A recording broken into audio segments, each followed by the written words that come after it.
Hey friends, Irene Lane here. So I've got a short video for you today. I answer the question, what is a cathartic practice and is this useful for healing trauma? This is part of a longer form Q&A I did on September 25th, 2019. Check it out. So I'm going to define, first of all, cathartic practice. So I'm going to go on this topic. So a cathartic practice would be something where we are acting out behaviorally. So hitting, punching, screaming, stomping, running up a hill really fast, something that explodes energy and movement behavior out of the body. And back in not too long ago, the 50s, 60s, 70s, and even into the 80s, a lot of techniques, specifically bioenergetics, some Reichian techniques, William Reich was the person, they worked on revving up that energy and exploding this out. I've heard some programs work where you are in a group setting, it's all around healing and personal development, and you get this plastic baseball bat and you hit a pillow to get your anger and frustration out. The trouble with this, that would be a cathartic practice. Even crying a puddle, a river, going through an entire Kleenex box, without properly processing emotion and just crying for the sake of crying, like just bleeding your soul out, that could be even considered cathartic. You're getting all this out, but if we aren't integrating this with our entire somatic self, I've got some notes just so that I don't forget my own notes. So the somatic, the emotional, the neurological, the biological, and the environment, and how all of that connects. If we're only emoting, or if we're only acting with the behavior, or if we're only doing something that's like going right to the brain through fancy waves, that is happening a lot right now with a lot of neural reprogramming with looking at screens and such. If we're only doing that and we're not privy and not able to pay attention to, I'll say it again, our emotions, our own survival stress, our internal self, our interoceptive field, what we're feeling inside. And by that, I mean, are we able to feel our gut? Are we able to feel our heart, our kidneys, our muscles, our groin muscles, our facial expression? So everything that's in this physical soup of ours, along with how we connect to the environment. So all those things at the same time, I call this multitasking awareness. It's something that we need to build and learn. It doesn't just, well, I shouldn't say that. If we were born into solid, secure attachment without any trauma, and I snicker because I have yet to meet someone, at least in the Western world, who has not experienced trauma and who has not dealt with that, right? So all of our traumatic experiences, all that stuff, it takes us out of being able to have this multitasking awareness possibility. And so part of healing at this nervous system level, it's more than the nervous system, it's the entire somatic system, the environment, the emotions, the sensations, the neurology, the biology, etc. So back to the cathartic thing. If we know that we have stored anger, let's use that because that's one of the best examples. And I take this baseball bat, pretend my pen is a baseball bat, and I hit something. And and I'm not connecting to the feeling of the anger. It's more the cognitive sense. I know I'm angry. I know I have stored rage because I never set that boundary when I was young, or I never fought off that attacker when I was in that situation, or I was in an environment where I couldn't stand my upbringing and the people around me, but I couldn't say anything because I was young and I had to survive. If we couldn't move that energy out, and all we do is connect with the movement, all that the body will register is movement. It'll be a nice movement experience. It might get some synovial fluid going in the joints. The heart rate might go up.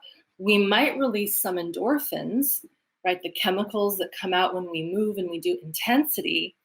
And what we feel is adrenaline. which can make us feel like something has occurred. But what's occurring is a state shift in our physiology. That does not mean that we've integrated and released and felt and experienced all of the quality of that, let's say, emotion, anger that we've been holding in. And so it comes out kind of half baked, right? It comes out not exactly in the way that the system wants it to, but we've forced it to come out with doing a movement of taking a baseball bat and hitting a pillow. This is why a lot of the time I've seen with my clients, they'll go to these workshops where they do more cathartic practices.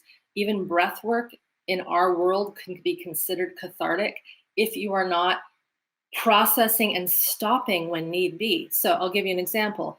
Maybe if you take that baseball bat and you start to hit it and you feel in your system a big surge of fear or tears or something that doesn't connect with the act of being aggressive and acting out and moving that anger out. And anger is a primal biological emotion. We need it. It protects us. It sets boundaries. It tells us who's who, what's what. Don't come near me. I need to protect. But if we start to bring that baseball bat up and all of a sudden we feel terror and sadness, let's just say, or something like that, and we don't pause, be like, whoa, right? Something that is not anger in its purest sense. That's something just got bubbled up. I need to put that bat down. I need to connect with the here and now, and I need to feel what just was presented to me.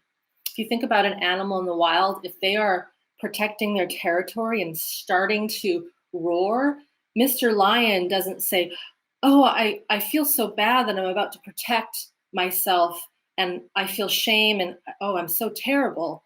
I better stop that. They don't do that, right? I hope you find some humor in that.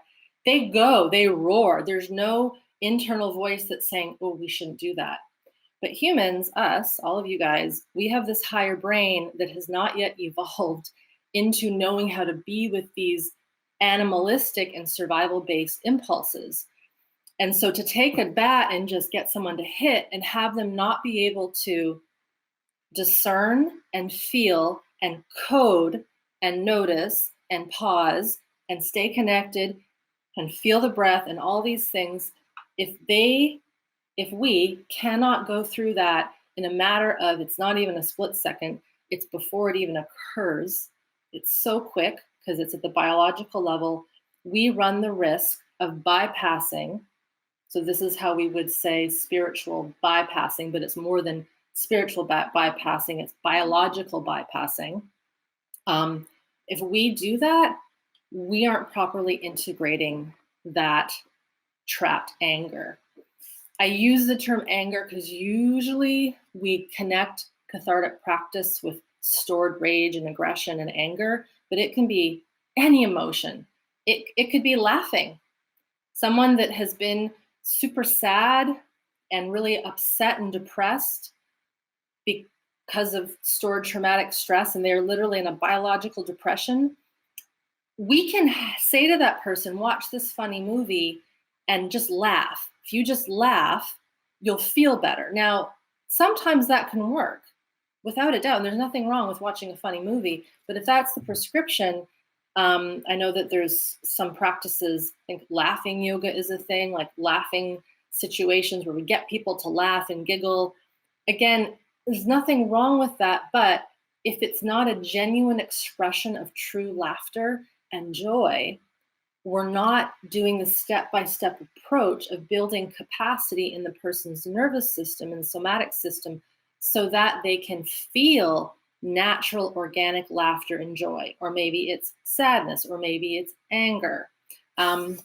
So that is my response to cathartic practice. Most of my friends who are a little older than me in their 60s and 70s and even into the 80s, they know of these practices because they were around when they were hot stuff. And in my opinion, in a lot of our opinions, people who work in the somatic world and understand Dr. Peter Levine's work, one of my mentors, and Kathy Kane's work, another mentor, they know that it's not useful anymore to just go into cathartic practice. It doesn't do anybody any good because it's not creating foundation within the system so that the emotion, but all that's attached to the emotion, can be integrated. So there you go. All right, thank you for watching and listening and learning about cathartic practices and how I see them and how they fit into the whole nervous system healing trauma perspective. If you want to watch the longer form Q&A that this went to, I will pop that into the screen in 2 seconds. Take good care and we will see you next time.